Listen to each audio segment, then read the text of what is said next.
Mais nous comprenons, frère Maxime, yo, gen en pile moun se jousi, et qui pensait, ok, qu'elle a mangé, et qu'elle a un meuble, qu'elle a ti moun, qu'elle a télévision, moun nan pense que li pas important pour que moun nan capable faire mari ou bien madame nan plaisir au niveau de relations sexuelles, ou au niveau de relations intimes. Let me tell you something. Bon m'explique ou un bagay. Gen moun qui gen droit pas gagner et comment m'ta dit ça, envie sexuelle même avec tout le monde. Gen moun qui anti-genre qui fret, nous devons comprendre ça, faut que nous parler bagay yo. Et moun gen moun qui anti-genre fret, li pas tellement soit faire relation tout le temps. Mais gen moun tout qui anti-genre bagay, ou comprendre, li anti-genre l'anti-genre niveau li anti-genre sous ça, l'anti-genre sous ça de temps en temps. So moun ça qui pas tellement chaud hein, ou même mari a faut connaître qu'on gon madame, faut chercher connaître madame ou dans qui instance relation intime gen doit gen moun si yon fois par semaine depuis le fin ouais mari ou bien le fin ouais madame nan yon fois par semaine et puis il passe sous ça encore gen moun tout c'est 2 fois par semaine, gen moun c'est 3 fois par semaine et gen moun tout c'est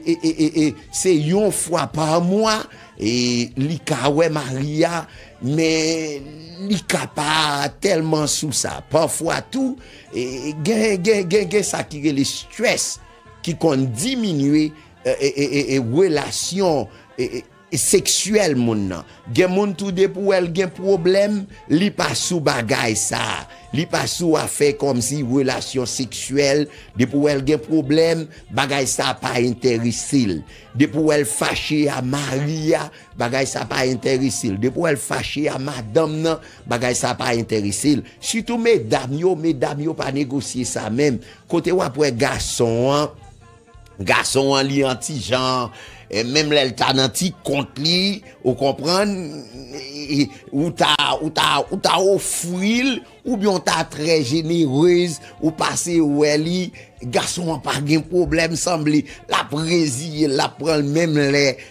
après elle vient fâcher mais mesdames yo c'est totalement différent so leur comprendre que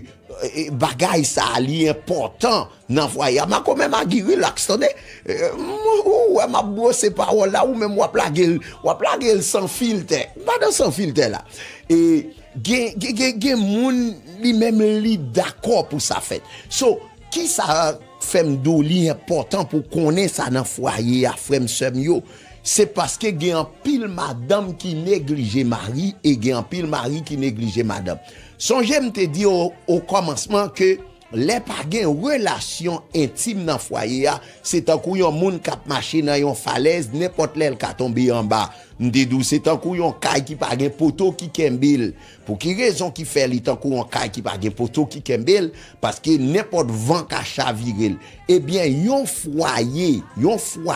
alors tendez bien oui pour moun qui pas marié yo Tine Dieu k'ap tande m'la yo pour nous ba vinn di pasteur Carlos te m'a parlé au monde qui marié yon foyer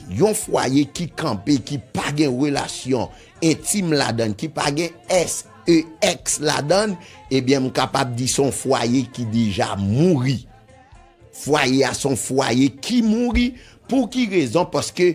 relation sex ça li vin rend que mariage là li solide li vin rend que mariage là li strong ou après que automatiquement pas gen relation sexuelle dans foyer yo qui ça que li vin fait que mari a pas cœur de madame n'a pas cœur de mari encore tout le monde règle les affaires